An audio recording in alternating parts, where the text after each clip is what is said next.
Praise the lord. ప్రభు అయిన యేసు క్రీస్తు నామంలో మీ అందరికీ మా హోసన్న మినిస్ట్రీస్ తరపున హృదయపూర్వకమైన వందనాలు తెలియపరుస్తున్నాను. ఈ దినమంతా విశేషమైన కృప నా దేవుడు మీకు ప్రసాదించునుగాక. ప్రియులారా, పరిశుద్ధ గ్రంథంలో ఈ రోజున 73వ కీర్తన 23వ వాక్యాన్ని నేను చదువుతాను, ఒకసారి ఆలకించండి. నేను ఎల్లప్పుడూ నీ యొద్దనున్నాను, నా కుడి చేయి నీవు పట్టుకొని ఉన్నావు. ఈ మాటలో మనం గమనించవలసింది, నేను ఎల్లప్పుడూ నీ యొద్ద ఉన్నాను అనే మాట ఎంతో శ్రేష్టమైనదని చెప్పుకోవాలి. ఎందుకంటే లోకంలో మనతో పోరాడేవన్నీ కూడా దేవునికి మనకు ఎడబాటును కలుగు చేయాలని పోరాడేవే.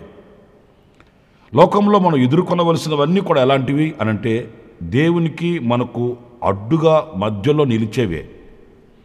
వాటితో మనం పోరాడాలి.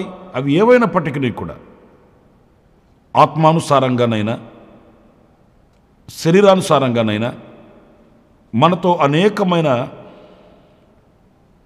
అనుభవాలు పోరాడుతూ ఉంటాయి.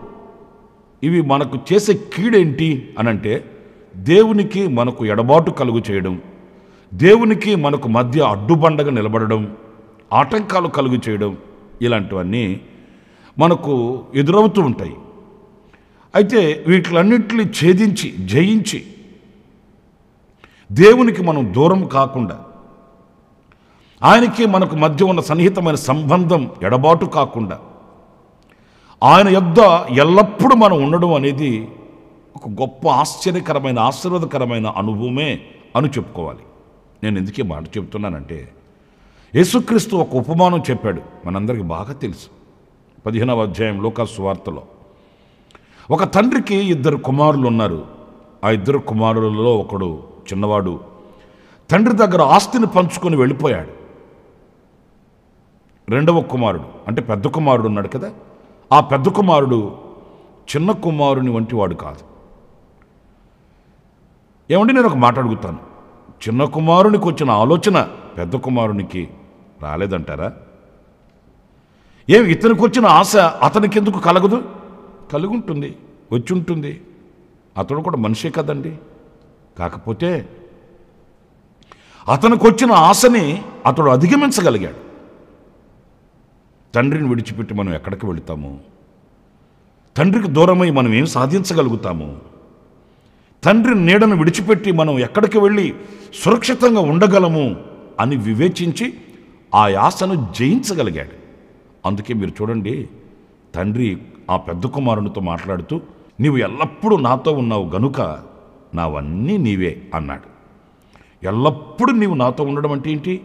ఇలాంటి ఆశలు, కోరికలు, ఉద్రేకాలు, ఉద్దేశాలు, తలంపులు, ఇలాంటి లోకంలో మనల్ని దేవునికి దూరం చేసేవి ఎన్ని ఎదురైనప్పటికీ కూడా వాటి వైపు మెగ్గు చూపక, వాటి వైపు నీవు ఆశ చూపక, ఎల్లప్పుడూ నీవు నాతో ఉన్నావు గనుక నావన్నీ నీవే. ఒక మాట చెప్పనా? చిన్న కుమారుడు ఆస్తిని పంచుకొని వెళ్ళాడు. అంత కాదు, తండ్రిలో ఉన్నవంతా కాదు, తండ్రికి కలిగినదంతా కాదు, కొంత అతనికి రావాల్సిన వాట పంచుకొని వెళ్ళాడు. కానీ పెద్ద కుమారునికి అలా కాదండి. ఇక పంచేదేమీ లేదు, ఉన్నదంతా నీదే. ఎందుకంటే ఎల్లప్పుడూ తండ్రితో ఉన్నాడు, తండ్రిని కాచుకొని ఉన్నాడు.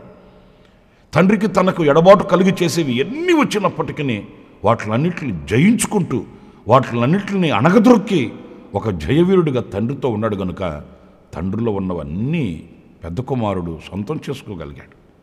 పిల్లరా, నేను ఒక మాట మిమ్మల్ని అడుగుతున్నాను, ఈరోజు దేవునికి మనకు అడ్డుగా నిలిచేవి ఏంటవి? దేవునికి మనల్ని దూరం చేసేవి ఏంటవి? వాటిని మనం జయించగలుగుతున్నామా? వాటిని మనం అధిగమించగలుగుతున్నామా? వాటిని మనం అణగదొక్కి దేవునితో మనకున్న ఆ సత్సంబంధాన్ని, సహవాసాన్ని పటిష్టం చేసుకొని ఆయనలో ఉన్నవన్నీ అనుభవించగలిగిన, పొందుకోగలిగిన ఆధ్యాత్మికమైన విలువలు మనం కలిగి ఉన్నామా? లేక అల్పమైన వాటికి, స్వల్పమైన వాటికి పడిపోయి, అల్పమైన వాటికి, స్వల్పమైన వాటి చేత దేవునికి దూరమైపోయి మనం దేవుడు లేని ప్రజలుగా ఉన్నామా? ఒకసారి మీరు ఆలోచించండి. మన ప్రార్థనా మందిరానికి ఒక తల్లి వస్తుంది. ఒకరోజు ఆమె నాకు వాళ్ళ ఇంటి దారిలో వెళుతుంటే కనిపించింది. ఇంచుమించు ఒక 2 నెలల నుంచి ఆమె ప్రార్థన మందిరంలో కనిపించట్లేదు. ఆ రోజు కనబడేసరికి నేను కూడా ఆగి ఆమెను పలకరించాను. అనవసరంగా పలకరించాను అనిపించింది. ఎందుకంటున్నానంటే ఆ మాట, ఆమె సరిగా నాతో మాట్లాడట్లేదండి, అయిష్టంగా మాట్లాడుతుంది. నేను అన్నాను, ఏంటమ్మా ప్రార్థనా మందిరంలో మీరు కనిపించట్లేదు, వస్తున్నారా ఆరాధనకి అన్నాను. మీరు నమ్మండి నా మాట, ఆమె ఇంత ఎత్తులు లేచిందండి. వచ్చిన జాలేండి, చేసిన భక్తి జాలేండి అట్లని విరక్తిగా మాట్లాడుతుంది. ఏంటమ్మా అట్లా అంటున్నావంటే, ఇంత భక్తి చేశానే, ఇంత కానుకలు ఇచ్చానే, ఇన్ని సంవత్సరాల నుంచి వస్తున్నానే ప్రార్థనా మందిరానికి, ఇన్ని ప్రార్థనలు చేశానే, నా కొడుకుని ఎందుకు పాస్ చేయలేదు దేవుడు? ఎట్లాగండి గొడవేస్తుంది. నా కొడుకుని ఎందుకు పాస్ చేయలేదు దేవుడు అంటుందండి. నేను అన్నాను, పాస్ అవ్వకపోతే చదవాలి కదమ్మా, చదివిన వాడైతే దేవుడు జ్ఞాపక శక్తిని ఇస్తాడు. ఆ చదివిన దాన్ని జ్ఞాపకం ఉంచుకొని వెళ్ళి వ్రాసేవాడు, పాస్ అయ్యేవాడు కదంటే, ఏమండి దేవునికి అసాధ్యమైనది ఏముందని చెప్తుంటారుగా మీరు, మరి నా బిడ్డను ఎందుకు పాస్ చేయలేదు? చూసారండి, ఆమె కొడుకు పాస్ అవ్వలేదట, అందుకు దేవునికి దూరం అయిపోయిందట, దేవుని ఆలయానికి, దేవుని సముఖానికి దూరం అయిపోయిందట. ఇలాంటి వాళ్ళు కోకొల్లలుగా ఉన్నారండి. వాళ్ళు ఆశించింది జరగలేదని, వాళ్ళు ప్రార్థించింది జరగలేదని, వాళ్ళ కార్యాలు సఫలం కాలేదని, వాళ్ళు ఐశ్వర్యవంతులు కాలేదని, వాళ్ళు గొప్పవాళ్ళు కాలేదని, ఇలాంటి అల్పమైన వాటిని ముడిపెట్టుకొని దేవునికి దూరమైన వాళ్ళని కోకొలలుగా మనం చూస్తామండి. ఆ సంఖ్యలో మనం ఉండకూడదండి. యోబు భక్తుడు మనకు తెలుసు కదా, తనకున్నవన్నీ పోయాయి, తుదకు తనకున్న ఆరోగ్యం కూడా పోయిందండి. ఇవి మాటలతో మనం చెప్పుకోవడం కాదు కదా, ఎదుటివానికి మనం బోధించడం కాదు కదా, తమకు కలిగిన ఆరోగ్యం కూడా పోయింది.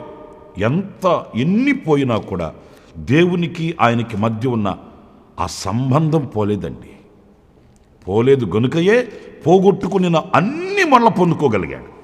ఒక్క మాట నేను మీతో చెప్తాను ప్రియులారా, లోకంలో ఎన్ని పోయినా దేవునితో సంబంధం కనుక మనం కాపాడుకోగలిగితే మనల్ని విడిచిపెట్టి వెళ్ళినవన్నీ రెండంతలుగా మరలా మనల్ని వెతుక్కుంటూ వస్తాయండి. మనం ఎన్ని కలిగి ఉన్నా, ఎంత కలిగి ఉన్నా దేవునితో సహవాసాన్ని పోగొట్టుకున్నాం అనుకోండి, మనకు ఉన్నవన్నీ ఆఖరి వరకు మనతో ఉండవండి. నా ప్రియమైన సహోదరులారా, మీరు ఆలోచించండి.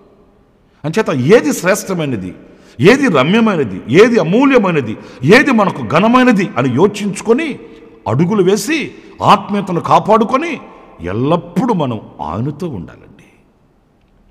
ఆయనతో ఉండాలి. ఇరుకులైన, ఇబ్బందులైన, కరువులైన, కష్టాలైన, నష్టాలైన, వ్యాధులైన, బాధలైన, వ్యాధి లాంటి ఒకవేళ ఎన్ని పరిస్థితులు మన ఎదుట నిలిచి మనల్ని కృంగదీయాలని కంకణ గట్టిన కఠినాత్ముల వలె మన ఎదుట కసాయి లోకంలో నిలబడినప్పటికీ కూడా మన దృష్టి కరుణామయుని వైపు ఉండాలి, కానీ చాచిన రెక్కల నీడలో మనం నిలిచి ఉండాలి, కానీ ఆయనను వీడి మనం దూరం కాకూడదు. ఎల్లవేళలా మనం ఆయనతో ఉండాలి, ఎల్లవేళలా ఆయనతో ఉండాలి. అది మనకు ఆశీర్వాదకరమైన అనుభూతి, ఆశీర్వాదకరమైన జీవితం అని చెప్పుకోవాలండి. ప్రియులారా, ఇంకొక మాట నేను మీకు జ్ఞాపకం చేస్తాను. అది 71వ కీర్తన మొదటి వాక్యం దగ్గర నుంచి నేను చదువుతున్నాను, వినండి.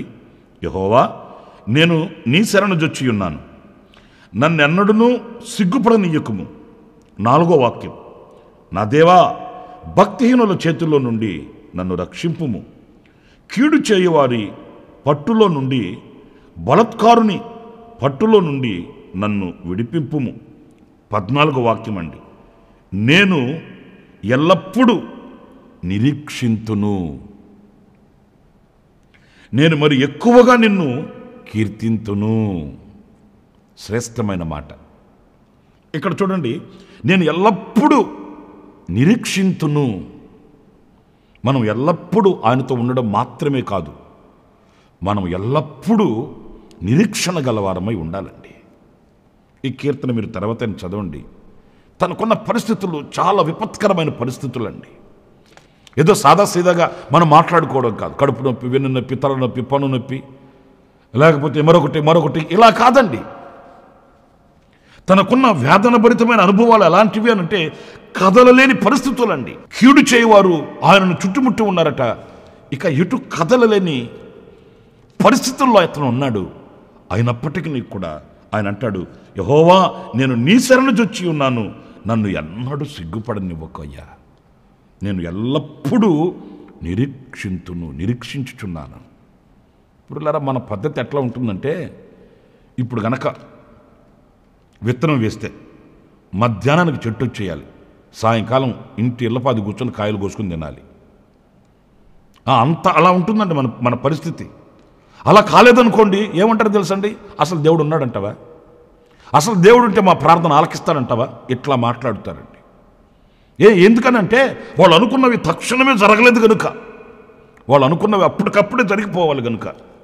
అది మంచా కీడా, అది దేవునికి ఇష్టమా దేవునికి ఇష్టం లేదా, అవన్నీ వాళ్ళకి అనవసరం అండి. వాళ్ళు అడిగారు చేసేయాలి, వాళ్ళు అన్నారు ప్రార్థన ఆలకించాలి, అది పరిస్థితి. అంతేగాని నిరీక్షణకు అక్కడ ఆస్పదం కనబడదు, విశ్వాసానికి చోటు కనబడదండి. దేవుడు మనకు అనుగ్రహించేంత వరకు వేచి చూద్దాము, నిలిచి చూద్దాం అనే నిరీక్షణ వారికి. ఏమండి, నేను ఒక మాట చెప్పనా, విశ్వాసాలకు తండ్రి అబ్రహాం ఉన్నాడు కదండి, కానీ ఆయన జీవితంలో కూడా మనం ఈ పొడచూపిన అనుభవాలు చూస్తామండి. దేవుడు ఏం చెప్పాడు, నేను నిన్ను ఆశీర్వదిస్తాను, సారా వలన ఒక సంతతి కలుగుతుంది, ఆకాశ నక్షత్రాల వలె ఆశీర్వదిస్తాను, ఇన్ని చెప్పాడు. బాధాకరమైన విషయం ఏంటంటే, విన్నది దేవుని స్వరమే, మాట్లాడింది ప్రభుతోనే, దేవునితోనే. కానీ మధ్యలో అబ్రహాంకి సందేహం వచ్చిందండి, తొందర కలిగిందండి. దేవుడు ఇస్తానన్నాడు, ఇంకెప్పుడు ఇచ్చేది, నిరీక్షించలేకపోయాడు, కనిపెట్టి చూడలేకపోయాడు. మధ్యలో అడ్డదారి తగిలింది, అడ్డదారిలో వెళ్ళాడు. ఇంక నేను చెప్పకూడదు, మీరు వినకూడదు. ఏం జరిగింది, స్వర్గసీమగా ఉన్న ఇంట్లో ఈరోజు నా నరక కోపం అయిపోయింది. ఎటు వెళ్ళాలో ఏం చేయాలో అర్థం కాని పరిస్థితుల్లో అబ్రహాము, విశ్వాసులకు తండ్రి అయిన అబ్రహాం జుట్టు పీక్కున్నాడు, అల్లాడిపోయాడు, తల్లడిల్లిపోయాడు. విశ్వాసులకు తండ్రి అనబడే అబ్రహాం.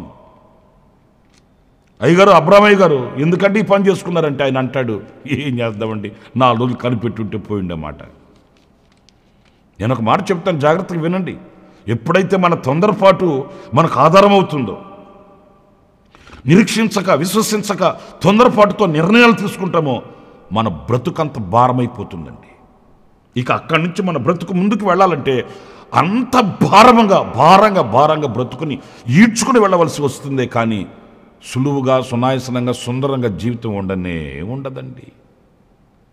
అందుకే ప్రభు అన్నాడు అబ్రహాంతో, ముందు నీవు హాగర్ని కానీ అలాగే హాగర్కు పుట్టిన ఇష్మాయిల్ని కానీ ముందుకు బయటకు పంపించవయ్యా బాబు, బయటకు పంపించు, లేకపోతే నీ ఇల్లు నీకు నెమ్మదిగా ఉండదు, సంతోషంగా ఉండదు, నువ్వు తినేది నీ వంట పట్టదు, పడుకున్నా నిద్ర రాదు, తిండినా వంట పట్టదు, జీవితంలో సుఖశాంతులకి కరువైపోతుంది పరిస్థితులు. మన తొందరపాటు వలన చేసే పరిస్థితులు అలాగే ఉంటాయండి, ఇలాగే ఉంటాయి. అయితే ఈ భక్తుడు చెప్తాడు, నేను నీ శరణు జొచ్చి ఉన్నానయ్యా, నా బలం మీద, నా శక్తి మీద, నా టాలెంట్ మీద నేను ఆధారపడట్లేదు, నీ కార్యం కొరకు వేచి ఉన్నాను. నీవు ఒక అద్భుతం చేస్తావని, ఈ శత్రువుల చేతుల్లో నుంచి నన్ను విడిపిస్తావని, ఈ దుష్టుల చేతిలో నుండి నన్ను కాపాడుతావని, నీ కార్యం నేను చూడాలని నేను ఎల్లప్పుడూ నిరీక్షించుచున్నాను. ఏనాడు కూడా నా జ్ఞానం మీద నేను ఆధారపడి, నా శక్తి మీద నేను ఆధారపడి వెళ్ళిన వాడిని కాదు, నీ కార్యం కొరకు నేను వేచి ఉన్నాను. నిజమే నా ప్రియమైన సహోదరులారా, మీరు ఏ పరిస్థితుల్లో ఉన్నారు, ఏ స్థితిగతుల మధ్య మీరు నడిపించబడుతున్నారు, మీరు దేని కొరకైనా ప్రార్థించినప్పుడు నిరీక్షించండి, నిరీక్షణను కోల్పోవద్దు. పరిశుద్ధ గ్రంథంలో ముత్యం లాంటి మాట ఒకటి కనిపిస్తుందండి, బంధకములలో పడియుండియు. పురులను ఆలకిస్తున్నారా? బంధకములలో పడి ఉండియు నిరీక్షణ గలవారలారా, మరలా మీ కోటలో మీరు ప్రవేశించుడి. శ్రేష్టమైన మాట అండి. నిరీక్షణ ఉంటే చాలు.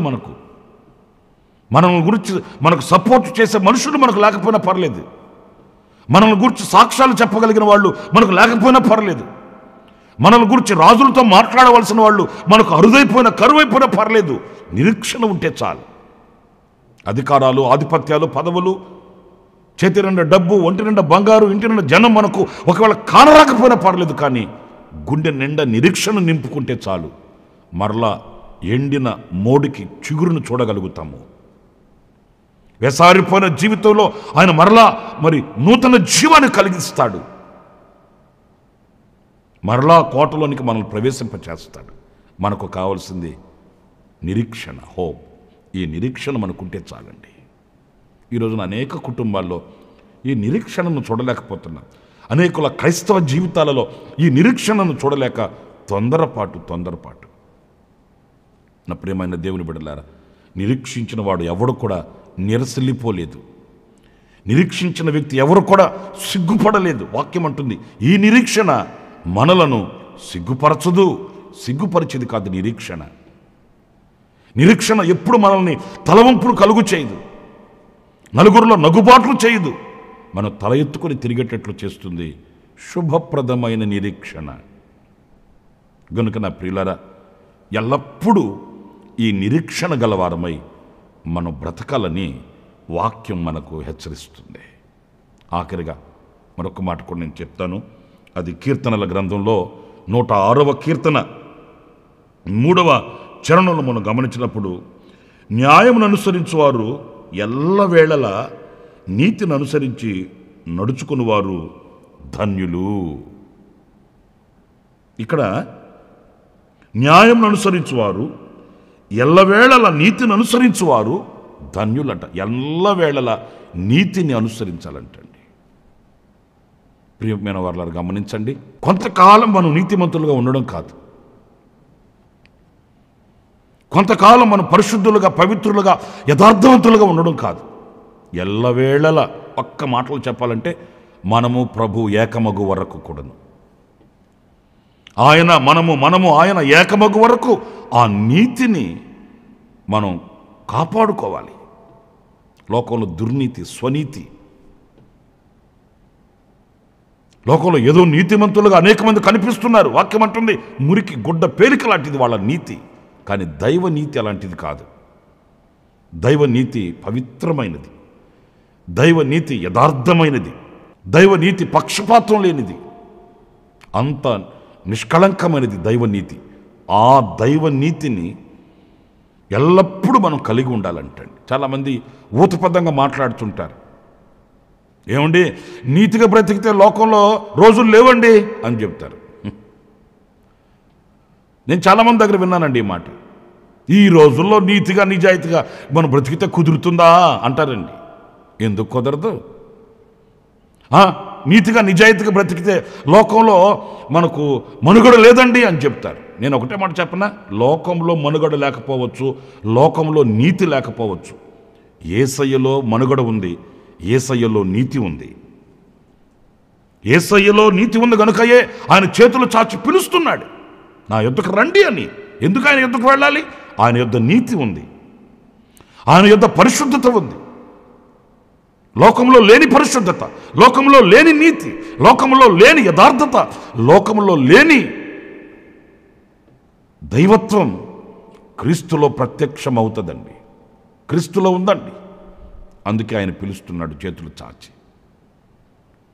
ప్రియమైన దేవుని బిడ్డలారా, లోకస్తుల్ని, లోకపు పరిస్థితులను చూసి మనం తొలగిపోకూడదు. దైవ నీతికి మనం అప్పగించుకొనిన వారమై ఆ దైవ నీతి అనే నీడలో మన జీవితాన్ని మనం కొనసాగించుకోవాలి అంతము వరకు కూడా. పరిశుద్ధ గ్రంథంలో నీతిమంతులను గురించి మనం చదువుతాం కదండి. నీతిమంతుడైన నోవాహు, నీతిమంతుడైన అబ్రహాము, పితరులను మనం చదివినప్పుడు వాళ్ళు కొంతకాలమే నీతి కలిగి ఉన్నారా?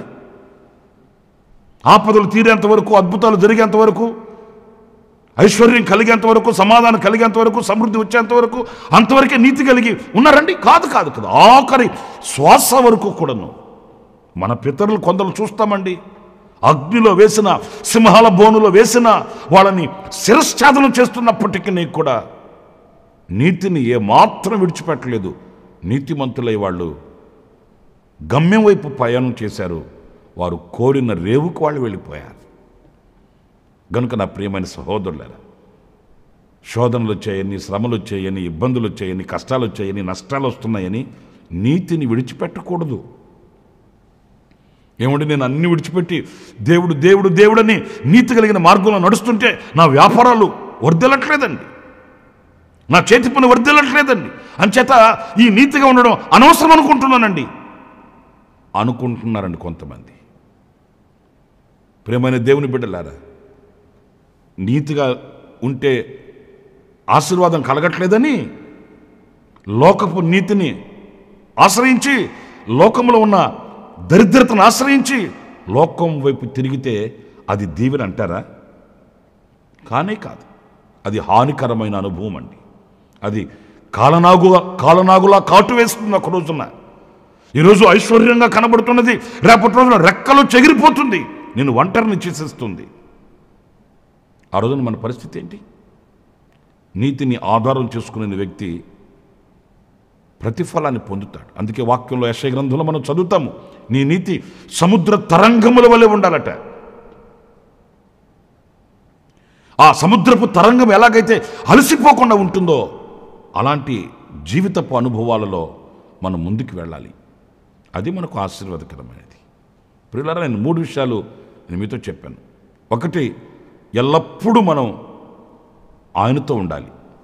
2, ఎల్లప్పుడూ నిరీక్షణ గలవారమై ఉండాలి. 3వది, ఎల్లప్పుడూ నీతి గలవారమై ఉండాలని దేవుని వాక్యం చెప్తుంది. కనుక అలాంటి అనుభవాలను అపేక్షిద్దాము. ఎల్లప్పుడూ ఆయనకు నమ్మకస్తులమై సాగుదాము. ఆయన వలన కలిగే గొప్ప బహుమానాన్ని పొందుకొని ఆయనతో కూడా యుగాయుగములు జీవించే శ్రేష్టమైన అనుభవానికి ఎక్కిపోదుము. అందరూ తలలు వంచండి, చిన్న ప్రార్థన చేసుకుందాం. కృపా సత్య సంపూర్ణుడ జీవాధిపతి అయిన ప్రభువా, మీకు వందనాలు నాయనా. మీరు గొప్ప దేవుడవు. ఎల్లప్పుడూ మేము కలిగి ఉండవలసిన అనుభవాలేంటో ఒక్కొక్కటిగా మేము ధ్యానిస్తూ వచ్చాము నాయనా. కృపా సత్య సంపూర్ణునిగా మా ఎదుట మీరు ప్రత్యక్షమయ్యారు. ఈ పూట మేము నేర్చుకోవలసిన అనుభవాల్ని మా ఎదుట ఉంచారు. మా బ్రతుకులను మలుచుకొని మార్చుకొని ఆ దిశగా అడుగులు వేస్తూ మేము ముందుకు వెళ్ళడానికి సహాయం చేయండి. మా శక్తి మా భక్తి కాదు, కానీ మీ సహాయం మాకు కావాలి, మీ కృప మాకు కావాలి, మీ అభిషేకం మాకు కావాలి, మీ సన్నిధి మాకు కావాలి, మీ తోడు మాకు కావాలి నాయన. గనుక ఆపాదమస్తకం మీకు అంకితం చేసుకుంటున్నాము. మీ సన్నిధి నిత్యం మాతో ఉంచి నడిపించమని ఆశ్చర్యకరమైన మీ కౌగులికి మమ్మల్ని అప్పగించుకుంటూ యేసు నామములో ప్రార్థన చేసి వేడుకొనుచున్నాను తండ్రి, ఆమేన్. ప్రభు మిమ్మల్ని దీవించి ఆశీర్వదించునుగాక. ఈ దినమంతా విశేషమైన కృప నా దేవుడు మీకు అనుగ్రహించునుగాక. ఆమేన్. ప్రతి దినము ఈ అనుదిన కృప అనే సందేశాల కొరకు, ఇంకా మరిన్ని ఆత్మ సంబంధమైన సందేశాల కొరకు ఈ మా యూట్యూబ్ ఛానల్ ని సబ్స్క్రైబ్ చేసుకోండి. Pastor Ramesh ministries.